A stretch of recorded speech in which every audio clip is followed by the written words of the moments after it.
Est-ce qu'un mec peut vraiment squirter, faire un super geyser? Ou est-ce que c'est juste un délire de film X? C'est ça qu'on va voir ensemble dans cette vidéo. On va parler de male squirting, de prostate, et surtout on va voir s'il y a vraiment un lien entre volume et plaisir. Et puis aussi, concrètement, comment prendre plus de plaisir si on est un mec et qu'on... Parce que c'est quand même cool de prendre du plaisir. On est là pour ça sur la chaîne aussi. Alors, tu vois les scènes dans le... où le mec il... comme si c'était vraiment un tuyau d'arrosage. T'as l'impression qu'il remplit, je sais pas, un verre entier, voire un saladier. Dans la réalité, pour la majorité des mecs, c'est pas, mais alors pas du tout ça. Une équipe normale, en moyenne, c'est l'équivalent d'une cuillère à café bien remplie. Pas un shooter, pas un gobelet, une cuillère. Et en face, le très souvent, c'est quoi? Qu'est-ce qui fait qu'on a cette impression d'énorme volume? Déjà, un cadrage malin. Le cadrage, ça fait tout. Du montage qu'on rajoute, et aussi très souvent, je l'ai appris grâce à une actrice, c'est du faux qui est fabriqué en coulisses, comme de la cuisine. Donc déjà, tu t'en doutes, si tu te compares, toi, à un truc qui est vraiment truqué, genre ce truc blanc qui jaillit des acteurs, c'est faux, c'est fait en cuisine et pouf, on le fait éjecter ensuite. T'auras toujours l'impression que ton corps il n'est pas assez bien, parce que si ta référence c'est ça, un shooter préparé dans une cuisine et pas le corps humain, ça va pas marcher. J'ai eu beaucoup de mecs qui m'ont envoyé des petits messages en DM et dans vos commentaires là-dessus. Vous m'avez demandé, est-ce que je peux squirter comme une meuf Aurélie? Parce que vous savez que je squirte et que j'adore ça. Vous m'avez aussi demandé comment je peux plus, comment je veux plus de... En vrai, derrière ça, je me suis rendu compte que vous aviez deux envies différentes. Et c'est ça qu'on va voir dans cette vidéo. La première chose, c'est que vous avez envie de plus de... pour l'effet visuel. Et la deuxième chose, vous avez envie d'une sensation. Une sensation de torrent, de vidange totale. Un truc qui, dans la sensation, ressemble au squirt. Un énorme lâcher-prise là. On va parler des deux dans cette vidéo. Et vous aurez les deux solutions. Mais d'abord, j'ai vraiment envie ici de poser la base avec vous. Vous savez que j'aime bien creuser les choses et aller au fond. C'est important pour bien comprendre. Et de vous donner des éléments, contrairement aux autres vidéos YouTube, TikTok, où les gars ils vous racontent n'importe quoi sur comment créer des torrents. Là, on va voir vraiment qu'est-ce que le corps il peut faire pour de vrai. Parce qu'ici, on se base sur des vrais faits et sur des études.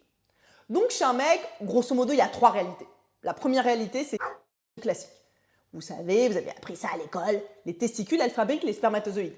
Et ensuite, il y a la prostate et les glandes qui rajoutent du liquide. Et ensuite, on a les muscles du périnée qui se contractent et ça sort en jet. Visuellement, pour la grande majorité des corps, on est sur la fameuse cuillère à café dont je vous parlais. Parfois un petit peu plus, parfois un peu moins. Mais c'est pas un seau de 25 litres. Hein. Comme on voit dans les films, on a l'impression que le gars, il balance un seau sur la meuf.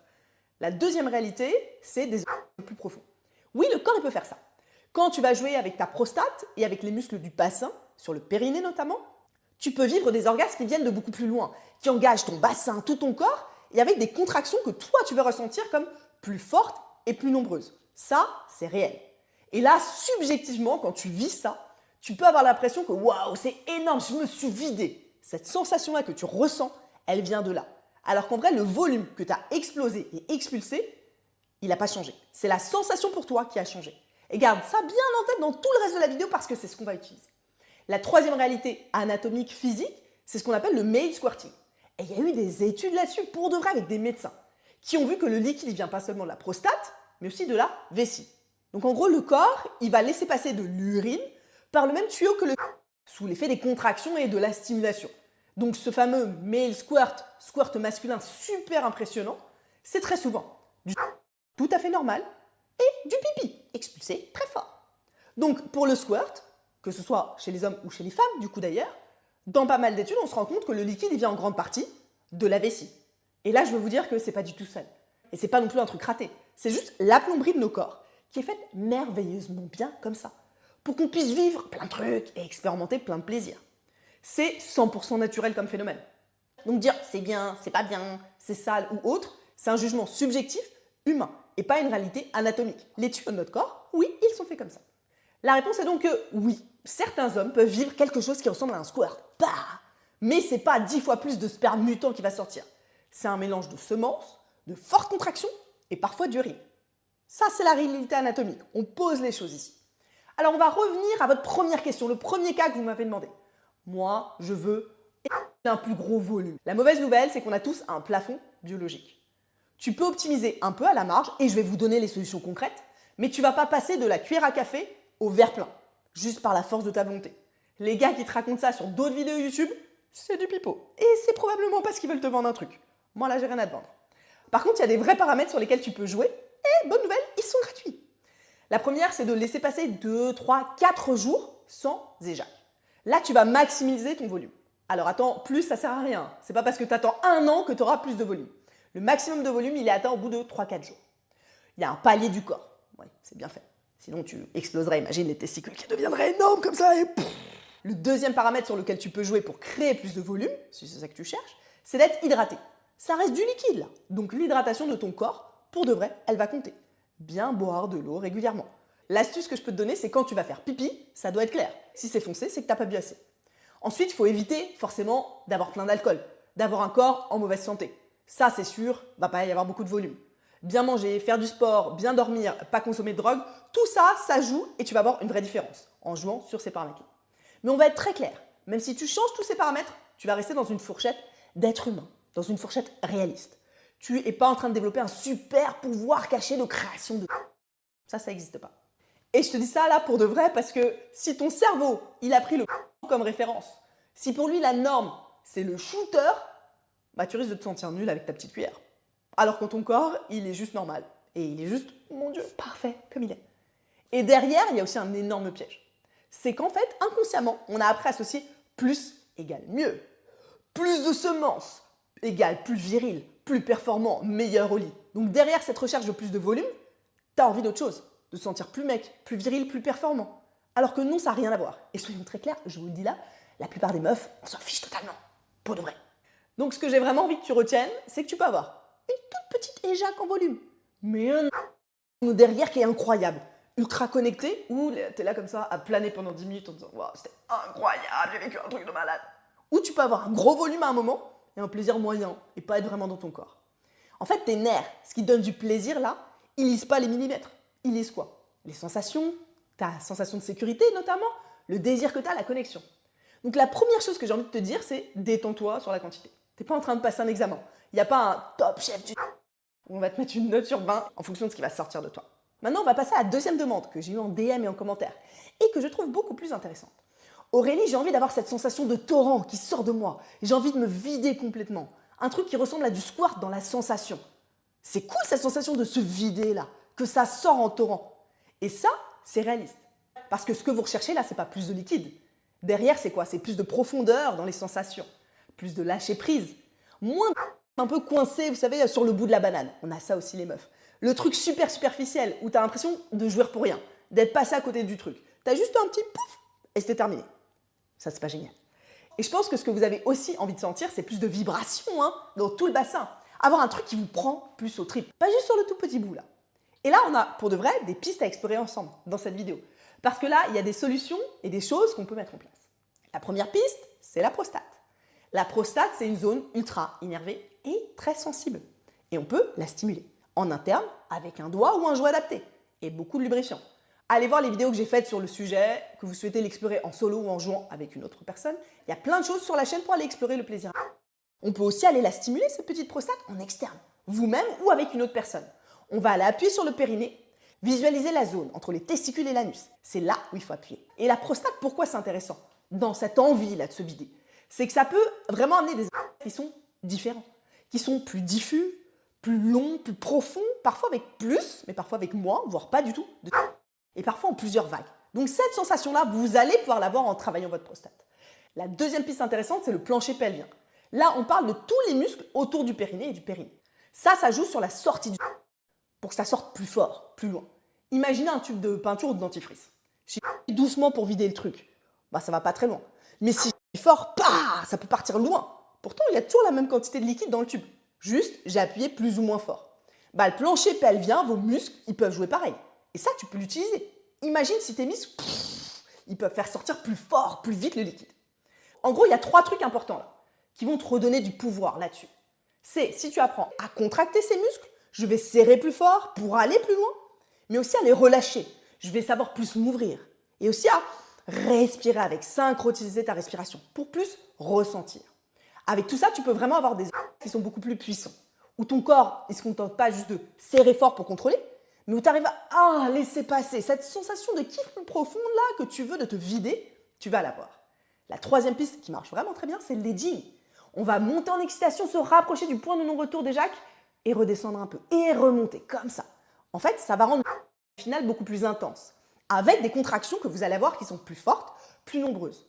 On va chercher cette sensation plus explosive à la fin que vous voulez là, grâce à l'edging. Si vous faites une ligne droite directe, ce sera beaucoup moins valable que si vous y allez plus progressivement. La quatrième piste, on l'a évoqué, c'est la vessie. Si tu cherches vraiment quelque chose qui ressemble visuellement à un squirt, et que tu es OK avec le fait que oui, il y a un peu d'urine dans l'histoire, tu peux l'explorer ça, en protégeant ton lit et en parlant clairement avec ton ou ta partenaire.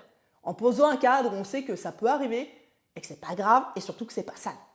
Mais là encore, on va être clair, le but c'est pas de réussir le jet parfait. C'est le cadre, la sécurité, le consentement et surtout de vraiment prendre du plaisir là-dedans. C'est un kiff génial de fou quand ça sorte là.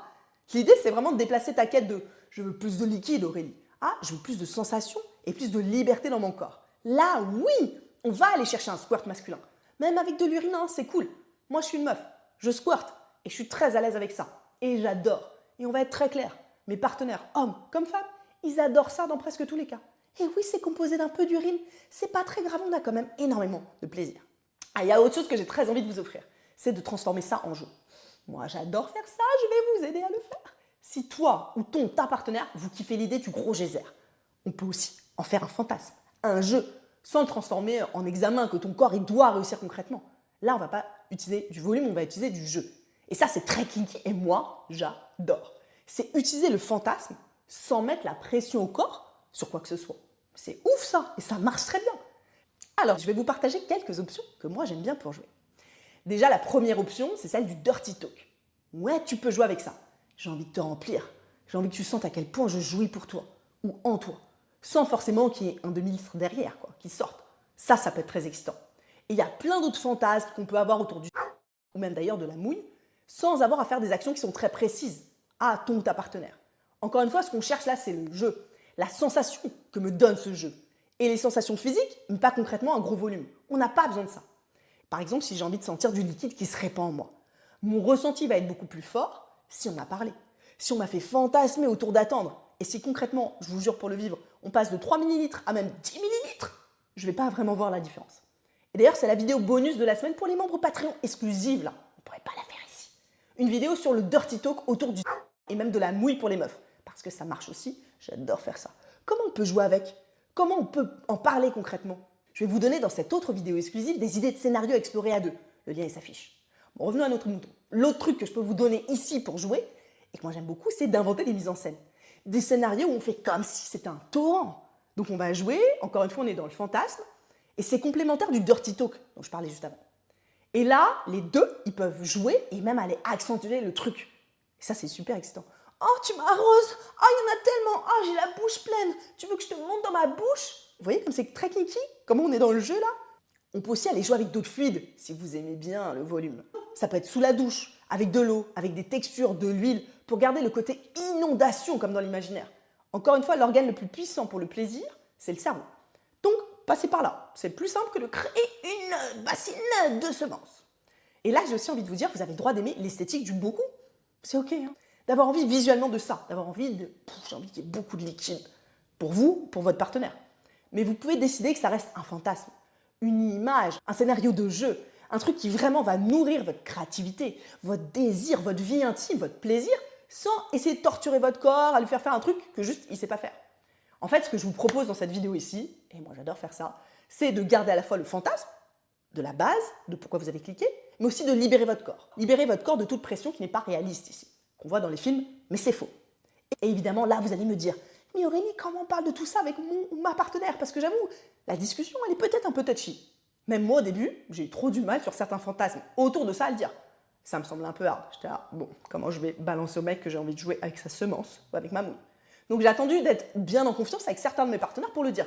J'aime ça, ça, ça, en jouant avec ta semence. Donc tu peux le dire tout simplement. Franchement, donc tu peux le dire, et vraiment simplement. Franchement, les grosses les trucs fake, ça m'a un peu complexé. J'ai envie de comprendre ce qui est réaliste et j'ai envie d'explorer des qui sont plus profonds. Pas juste plus de volume visuellement. Ou peut-être tu peux dire, je suis curieux de tester la simulation de la prostate. Ou d'aller explorer des nouvelles sensations. J'aimerais qu'on prenne ça comme un jeu, pas comme un objectif à atteindre. Ou si vraiment, ce qui t'excite, c'est le liquide, tu peux le dire, hein. Jouer avec l'impression qu'il y a beaucoup de volume qui sort de moi, c'est un truc qui m'excite. Et j'aimerais plus l'explorer avec toi, comme je me sens en confiance. On peut essayer du dirty talk soft autour de ça, si toi t'es OK. Et si vous explorez des choses qui impliquent la vessie, comme moi quand je squirte, tu peux mettre les choses au clair. Il y a un risque, il y a un peu d'urine dans cette histoire de squirt masculin. Est-ce que tu es à l'aise avec ça? On peut protéger le lit. Et aussi qu'on rigole, si ça part en freestyle et qu'on s'arrête si l'un ou deux le sent pas. C'est censé être cool là, pas une épreuve avec une note à la fin ou une prise de tête avec votre partenaire. C'est ok si l'autre personne ne veut pas. Donc ce que j'aimerais vraiment que tu gardes de cette vidéo, de tout ça, tout ce qu'on a dit, c'est que la norme, c'est la cuillère à café, pas le shooter. Si tu fais la cuillère, t'inquiète pas, t'es dans la norme. Que le male squirting, ouais, ça existe, et que quand ça arrive, c'est un mélange de et d'urine, pas une transformation de super-héros de ta semence. Que tu peux pour de vrai optimiser un peu ton volume, mais que là, tu vas pas changer d'espèce et devenir un éléphant et faire des sauts de semences. Et c'est pas grave. Mais si tu cherches des sensations waouh, ça, c'est la vraie piste de cette vidéo. C'est la prostate, le périnée, la respiration, l'edging, et pas la course au volume qui va t'aider. Tu peux garder ton fantasme là de geyser XXL et décider que ton corps, lui, il a le droit d'être ce qu'il est. Mais intégrer des jeux autour de ça. Parce que ton plaisir, il se mesure pas en fait en millimètres. Heureusement, gars, t'es pas une gourde qu'on remplit. T'as un corps entier, un système nerveux entier finalement. Et il y a mille et une façons différentes pour prendre du plaisir avec ça. Et t'as rien à prouver. T'as juste du plaisir à explorer et je suis là pour le faire avec toi sur la chaîne. Merci beaucoup.